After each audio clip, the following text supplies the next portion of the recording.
வேதம் தெளிவாய் சொல்லுகிறது, மரணமும் ஜீவனும் நாவின் அதிகாரத்தில் இருக்கிறது. நாம் எந்த அளவின்படி ஒருத்தங்களை அளக்கிறோமோ அதே அளவின்படி நமக்கு அளக்கப்படும். இது குறித்த கொஞ்சம் பயமும் இல்லை.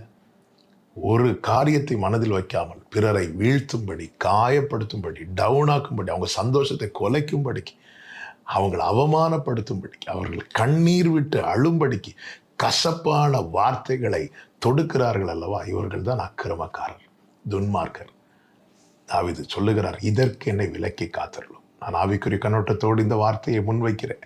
இப்படிப்பட்ட செயலுக்கு என்னை விலக்கி காத்தருளும். இந்த ஜெபம் நமக்குள்ளே தேவை. காரணம், இப்படி பேசுகிறவர்களுக்கு என்ன நடக்கும் என்று கீழே சொல்லப்பட்டிருக்கிறது 7வது வசனத்தில், ஆனாலும் தேவன் அவர்கள் மேல் அம்புகளை எய்வார், சடுதியாய் அவர்கள் காயப்படுவார்கள், அவர்கள் தள்ளப்பட்டு கீழே விழும்படி